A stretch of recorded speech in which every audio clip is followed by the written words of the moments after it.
A warm welcome to a new episode of Planet IX Open Talk.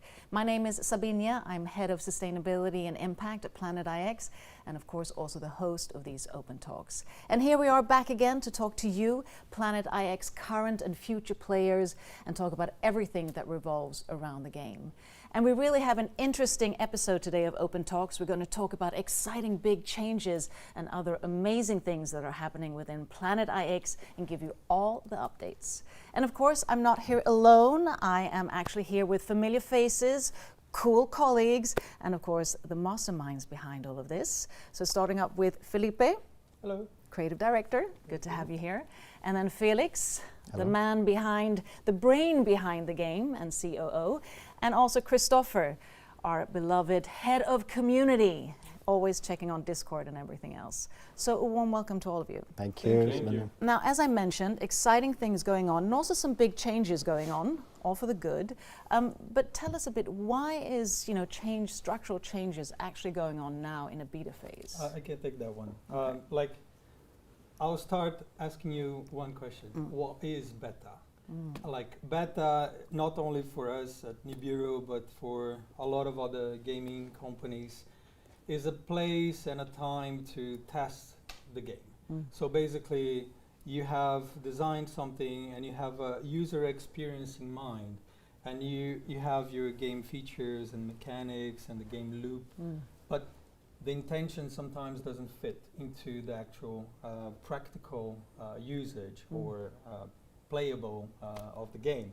So right now for us, it's our beta is a very small fragment of the full game, yet we had an amazing opportunity to learn so much and listen to feedback from players, from the community, understanding that some things were not really correct and we needed to improve. And also we learned so much, Christopher now, I think he knows so much more geography than when we started the entire project. I think he knows the world map as better as the By map, heart. the palm of his hands. Felix, on the other hand, is almost a mathematician now. He has been doing so many calculus around the math of the game, the economy of the game, how to make it better and more fluid for not only the game but also for the players. So the changes are indeed big. They're quite big changes, but they're all really positive changes. And with these changes, the game gets more fluid. I dare to say the game is much better now after these changes, easier as well. So players would get NFT territory quite much sooner than before in the old setting. All the Pix clusters are now NFTs. So if you've been buying a couple of drops in the past, you already own a bunch of NFTs in your collection, and this is great. The mapping of the game, which is a place where players will spend a lot of time as well. It's now much more fluid, and I'm not going to go into the details because I think we're going to do that today.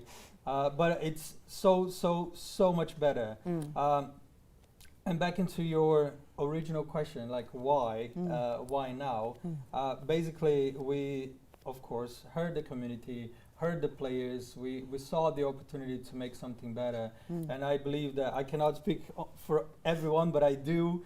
In a way that if we saw the room for improvement and we did not act upon it, I think we wouldn't be happy. And it's our commitment to make an amazing game. And of course, when we see room for improvement, we're going to take it. And mostly now in beta. And I think that's also, what makes it so exciting, that the game is constantly evolving, and the beta phase, like you mentioned, is a phase where we can, really twist and turn everything to make the game experience more viable for the gamers. And you also come a lot with, the story and your creative ideas, and always so passionate. I can't even the game story, the more conceptual stuff that it's cooking. The game story on itself, the seasons, all this is I get so hyped and so excited, and we have talks in the office about it, and we're really hyped. So like all these changes that are happening now, they're all really positive, but they're like, in a way, they're really big, but there's much bigger and more fantastic things in the coming. pipeline. And we're definitely going to sort of delve into that, but just to sort of speak to both who are also so passionate in your own sort of area, but what's your comment on this, and why these big structural changes that we're going to develop now to sort of explain why they're so positive? I would say that, first of all, I think Felipe did a very good, thoroughly job of packaging everything, the changes. Secondly, I would say that the biggest change we are doing is that we are moving assets on chain. We're moving it to the blockchain, so everybody has true ownership of all their assets.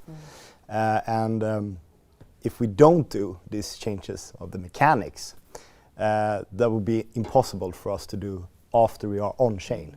So it's kind of needed. So that's one thing. Secondly, I will also say that it's been a challenge for us to scale with the growth that we've seen in Planet IX. We've seen, 100,000, 200,000, 300,000 players onboarding, and we still have, mechanical problems, like how to scale, how to build this game efficiently. So it's people have been, typing us on Discord like, we need to change this little thing here, and oh, my stuff doesn't work. And we are eager to do all of these changes, but we cannot just, the first 3 months where we've been in beta, we just really had to focus on the scaling and how we can make this game, as grand as we want. In the end. And not to forget, you're really building, a global game-changing platform, let's put it that way. And it does take time. And this is, Planet IX is just a few months old, so it's easy to think that, we've been around for a while, which we actually haven't. And Christopher, what about you, out of sort of a community side, why has it been so necessary with this sort of these changes? Yeah, I can only concur with these guys. It's all about timing. It needs to be done before the blockchain implementations. But as Felix said, the community has been great in pointing out many of these things. We can play and we can try out all the features and systems ourselves, but the real true fact is from the players. So it's been quite struggling as well, because they are keep adding improvements to us and suggestions, and we are already working on them.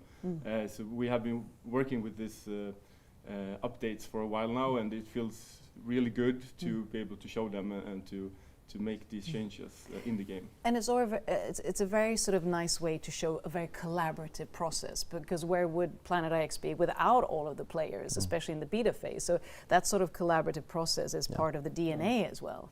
And you were also touching upon it, Felix. We were talking about how many players we currently have. How many players do we currently have now? I think we crossed 300,000 registered users last week. And only like a month ago or something, we did open talks and we were like 260,000. Yes. Oh my God, the growth is like, fast. it goes real, and that's just during beta phase. So, Felix, what do you think, or any of you with the full launch, where will we be in round amounts? My guess is that around 500,000 before the end of years. I would say it's we're going to attract a new type of users as well when we are on chain. So that will definitely help with growth. Yeah.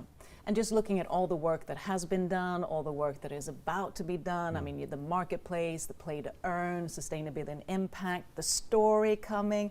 I mean, so many things in the doing, and just in the spirit of the beta phase. Yeah.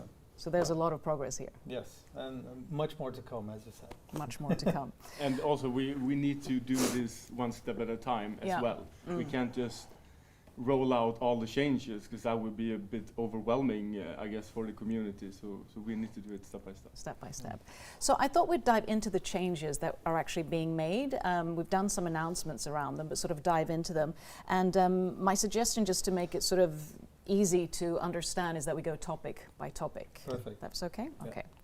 So we're going to have visuals, just to mention to our viewers, we're going to have visuals that will also sort of emphasize what we're talking about here, sort of graphically show you a bit of what we're talking about. And I'll also like to mention that all the announcements and everything we're talking about is going to both be in the game book and also on the Discord channel. So, you know, anything that you want to know about after we've had this open talk, do go in and check the game book or Discord. And Christopher is always there at hand as well. And speaking of that, Christopher, is it going to be available in several languages or? Yeah, well, we have been focusing on the 7 main languages from the community, and we will keep doing that. 7 plus 1, yeah. Yeah. 7, yeah. Plus English is this one, yeah. So we will keep going with them. It's Chinese, Korean, Vietnamese, Russian, Spanish, Portuguese, and Japanese. Wow. That's a great start. Okay, so if we start with the first topic, and that is really a topic that is nearly the foundation of the game, and that is the map. And I understand that the mapping was also one of the biggest challenges for you guys during the period of development before the beta phase. And like you say, you know the map on like the back of your hand, Christopher. And I know that it was like 50 programmers working just for a few months just to actually, you know, do the whole mapping and also get the tiers in geographical locations and so forth. Tell us a bit about that. Yeah, but you're completely right. We had over 50 people working on just mapping out the different tiers because we wanted to gamify the world map in a good and fun way. So yeah, we spent a couple of months to make it as precise as possible. So look, but now we've changed it a bit. So that's what I think we're going to dive into, the change of the mapping and what has actually happened. So Felipe, tell us a bit, what has happened when it comes to the mapping? Well, like, to begin with, we knew that players would spend hours and hours within the map. It's a place where they would define strategies, window shop for new territories, trying to find partners to work together around their strategies. Like, the new changes are basically a pix that in the beginning when we designed the grid was 10 by 10 hexagon, made a lot of sense to us.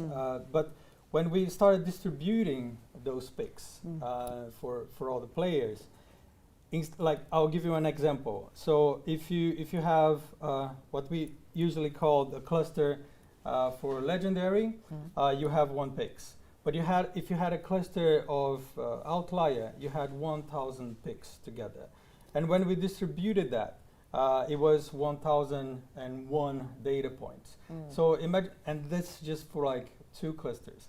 So imagine dozens or even hundreds of thousands of what we used to call clusters being distributed together. There was a huge, like, millions amount of data entries. Like, I'm pretty confident that a lot of players would remember that in the very first 2 weeks or even 3 weeks of the game, when we start having our pack drops, the generation of the picks in the map would take a couple of weeks. So that was really, really long. I think we came a long way through. The generation of picks now much smoother, much faster. And I guess that, like, I dare to say that will be a question of hours within the new grid. So picks are getting much bigger in different tiers, and some are remaining the same. But in the distribution of picks will be much faster, much less data happening in the game.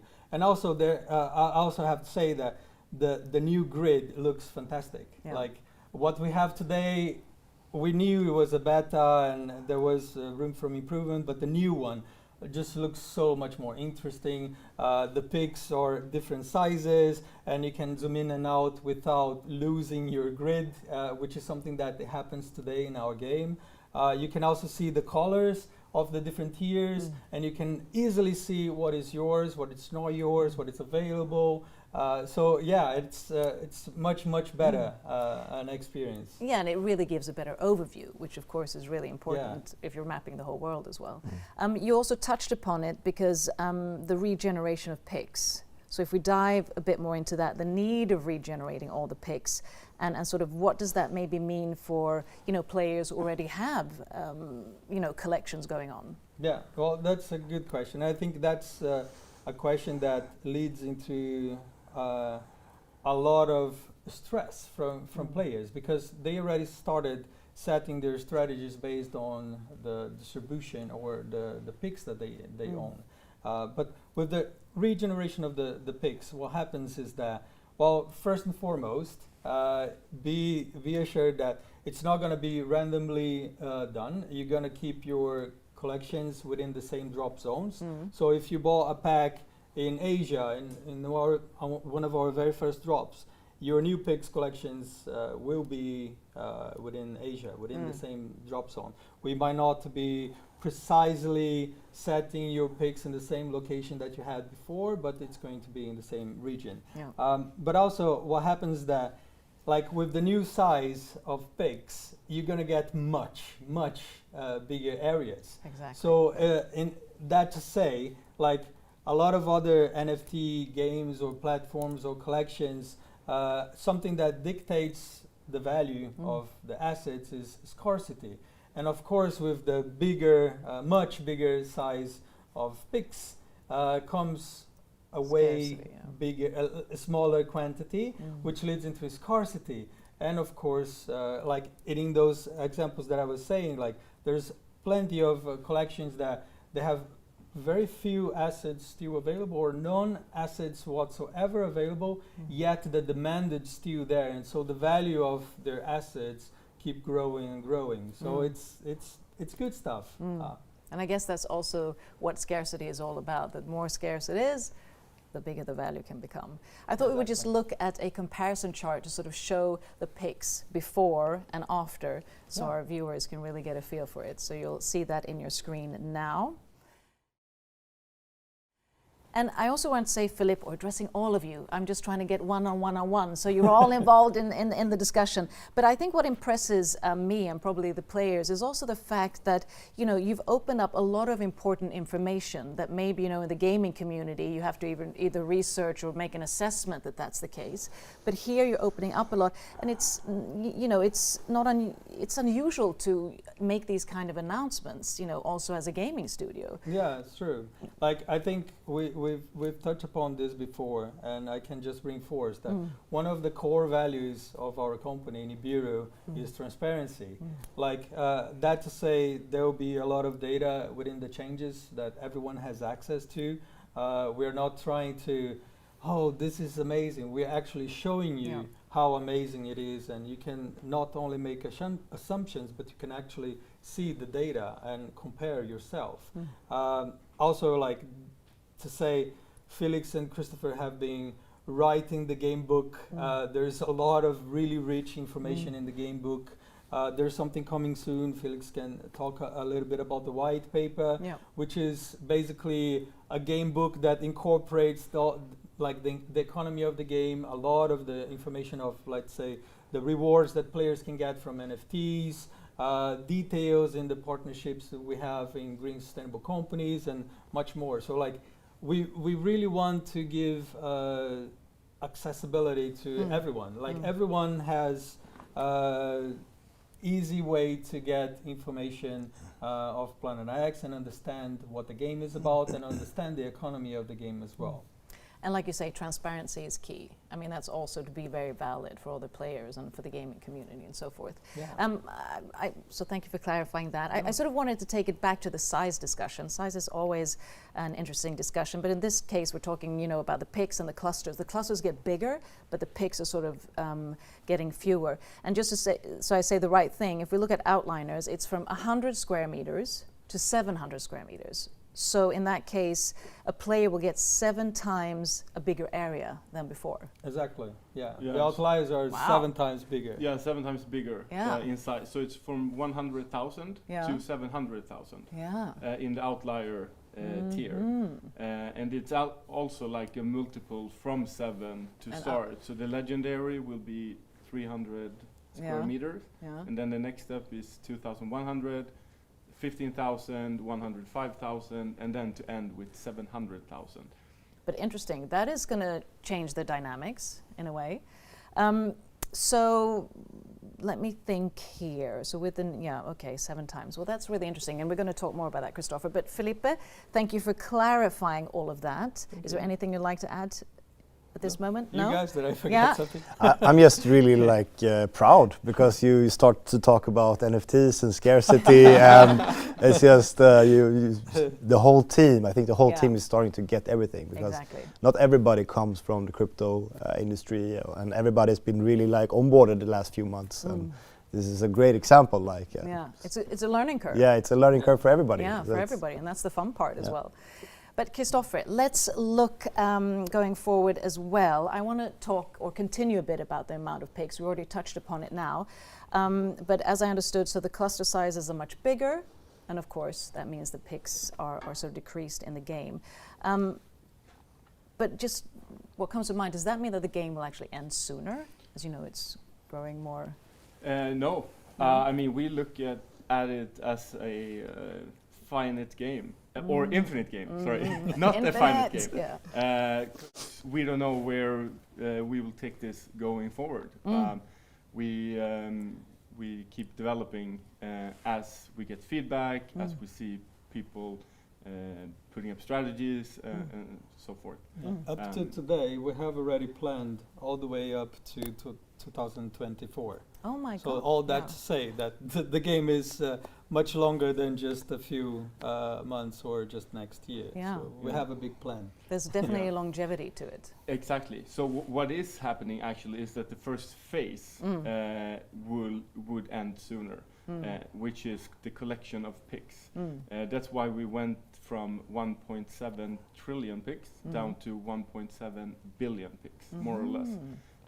Since the hex grid now is increasing in size, we will have fewer pigs. And we also removed the word cluster because we don't have pigs together anymore as a cluster. Now we only have one bigger pigs.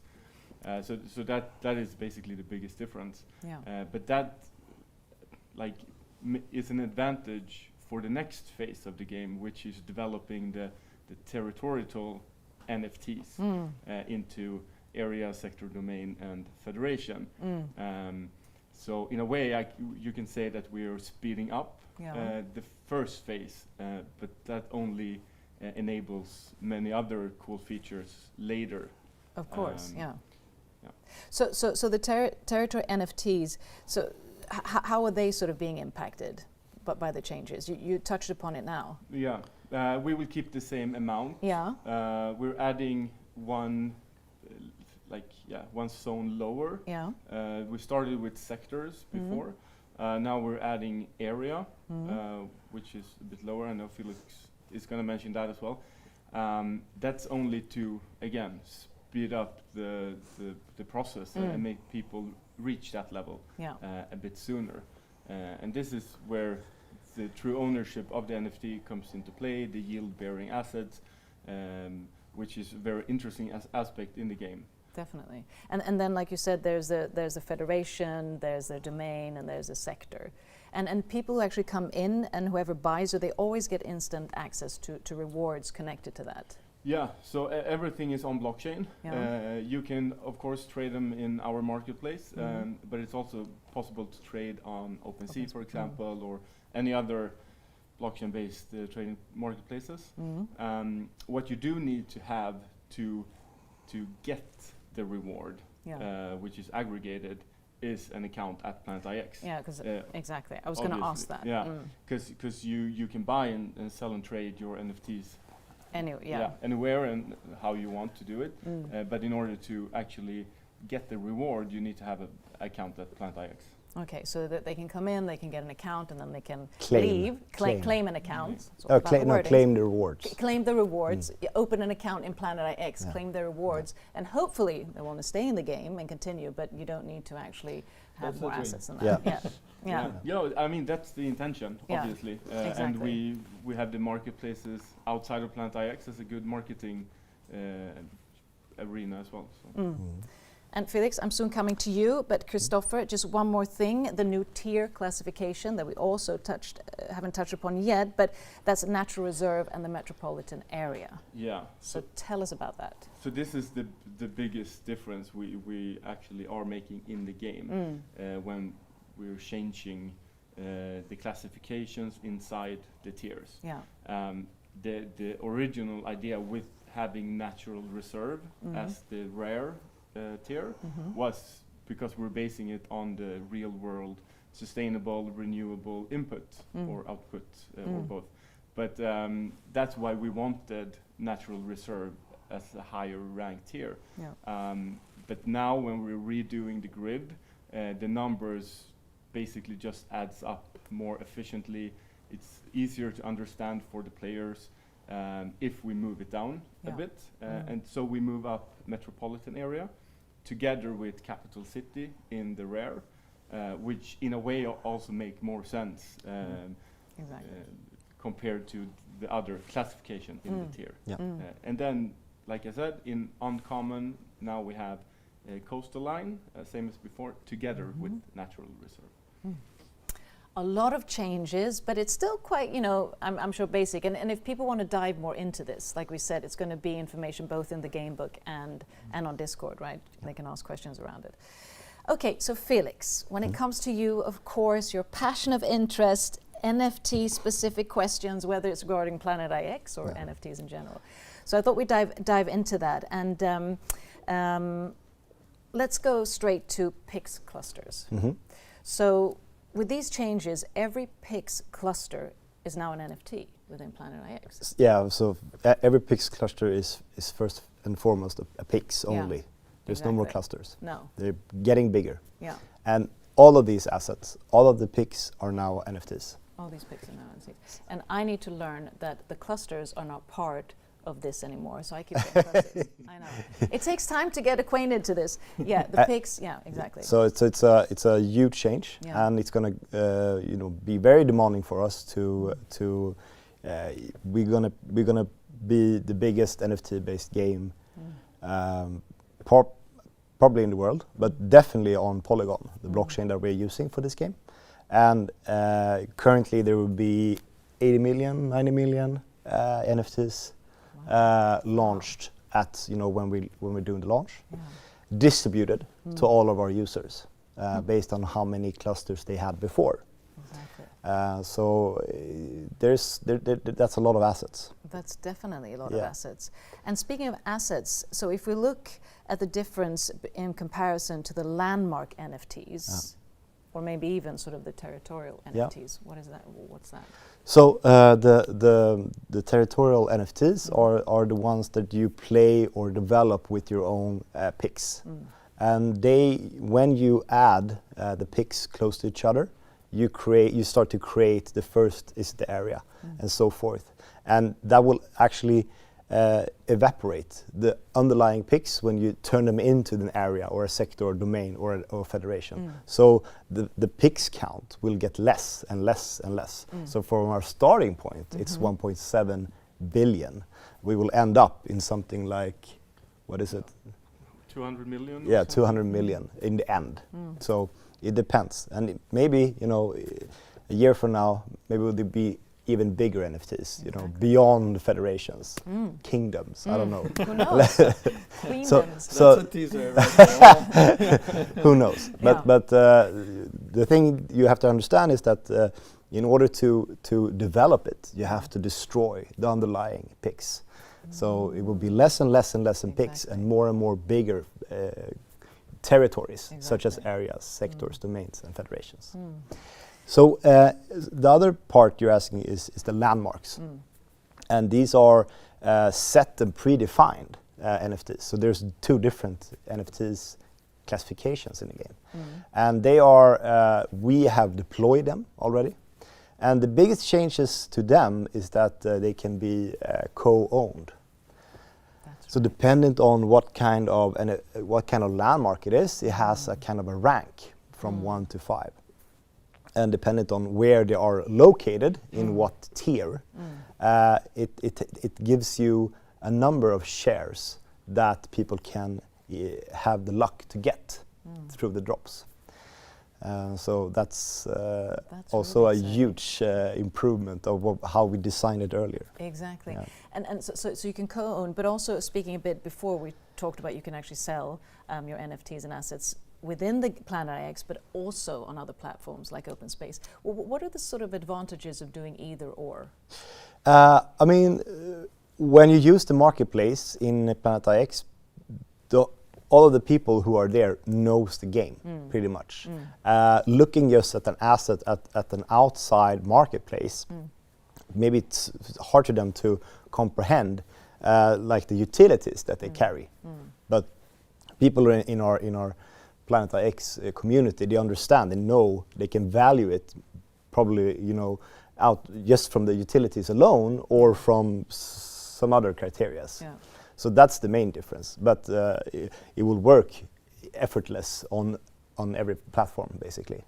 And I would presume the fee is a bit lower, more favorable within Planet IX? Or? I think it will probably be around the same. And okay. people might say that, oh, why are you so high? And that's the economics part. So when you trade on Planet IX, it will benefit the whole game protocol, basically. Yeah. It will go back to the NFT holders. If it's a territory, if it's a landmark, dependent on what you do, the fees that are generated goes 100% back to the NFT holders or the token holders. Okay, so thank you for clarifying that, Felix. And I also wanted, well, I can address all of you, but Christopher, you mentioned it earlier. Sort of tell us a bit about the numbers for the federation, for the domain, for the sector, so we, get a bit of repetition. Yeah, definitely. So we have different volumes to reach the different levels in the different 5 tiers we have. If we start with legendary, we have 1,000 to reach the full federation. Domain is halfway through, so 500. Sector 250, and now we're also adding the area, which is lower than sector. And if we go to rare, we start at 800 to reach the federation, and then we half that to 400 for the domain and 200 for the sector, and so we go on. But yeah, there's different amounts of picks to reach, So in a sense, simple math. Once you get it, it's sort of you've got the 100, and then goes down to 50 to the domain, and then 25 of that you come to a sector. Yeah. And all these tables will be presented in the gamebook and easy accessible. And then, in addition to that, we have the yield-bearing economics or tokenomics, which Felix is better equipped with. But that is to reach the different territories. I mean, in the end, it's a choice that the users have. If they want to go for maybe assets or territories that has high production yield, or if they want to make it faster, because it will take time to actually go to a federation, but the return is greater, right? So that's the difference. If you can either go by doing a lot of NFTs and federations by maybe focusing on outliers or lower ranked tiers, or you can go for more value for the buck, but that will take more investment, more time to accumulate and to create those NFTs. So it's a matter of how people strategize around the play styles they have. And that's sort of the key word, strategy. It's a lot about strategy, at least if you want to have sort of that of the game, the trading part of it, and really, trade along with the assets. And you also touched upon it before, Felix, that you could now co-own landmark NFTs. But I was wondering, so if I own a share of an NFT, can I buy more shares of it, and can I even sell it, within Planet X or open, Yeah. So all shares acts as NFTs itself, and dependent on how many shares you have in one NFT, there are different kind of tiers that probably show you the difference. But in the legendary, in the 5 stars, sorry, in the 5 stars NFTs, there's only one owner. And in the 4 stars, there are 7 owners. So dependent on how many shares you have of the total amount, the payout is greater, right? So you can also purchase shares out of other people. Then you have 2 parts of 7. It's greater payout than you're just 1. So how people will how people will think about this and how people will evaluate the worth of these will also be interesting to see, the price mechanism. Exactly. Because it will take some time before we reach full potential in the marketplace, where we will see thousands, 100,000 of trades a day. And all of these kind of commissions trickle down to the landmarks.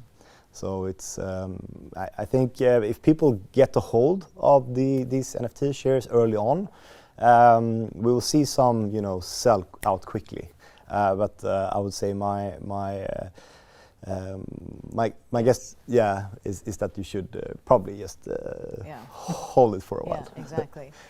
And I think that this is, I just want to applaud, because it's not easy to actually sit and explain the complexity of a game that is currently also evolving. So, it really is, and that's what these open talks are about. But, really applaud it, because it's easy, but it also has a complexity to it. And you are the guys who have also come up with the whole strategy. So it's really applaudable to listen to. And I'm also wondering, with all these changes, and especially having, contact with all the players via Discords, do you think, or do you have the impression that the players, or the beta players, let's say at this stage, are really positive to these changes?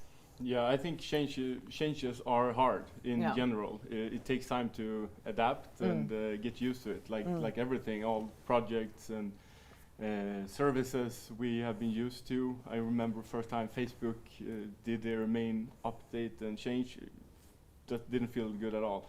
So I think it will be a transition period, but we are so confident that this is the right way. If you look at it long term for the game and for the blockchain implementations, the blockchain and crypto communities when they will join us. So I will just need to roll up my sleeves and take the input we're getting in Discord. But we are focusing a lot on meeting all the new type of feedback and to really make sure that everybody gets it. In the end, that's what it's all about, that they understand why we're doing it and that they can see the vision that we're seeing. And it hasn't been an easy way for us either. No. We've been having harsh discussions at times from different perspectives, but we united at the end, and now we're just super thrilled to show it. And the changes, just pointed out, it's for the longevity of the game. Exactly. Like, they are happening now, and of course you maybe as a player you're just looking at right now, oh my god, they're changing. But look ahead.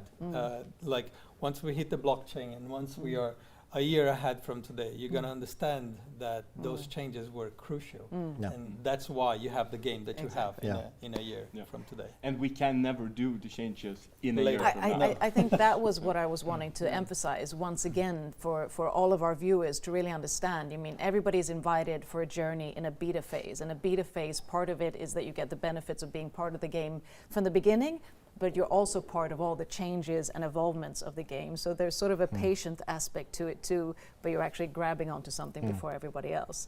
And like you said, once we're full on launch, changes can't be made. So the foundation is being built, which is the essence. And I mean, Planet X, like current core product feature is the marketplace. So in one sense, you can say that the game hasn't really launched yet. No. We're about to launch. So exactly. So just to sum it all up, any other takeaways or anything that you'd like to add? Maybe just add something, one each of you, to sort of before we hanging there. It's getting better. There are changes, but it's only for the good, for sure. Hanging there, and there's a bunch of amazing stuff coming on top of that. Yeah.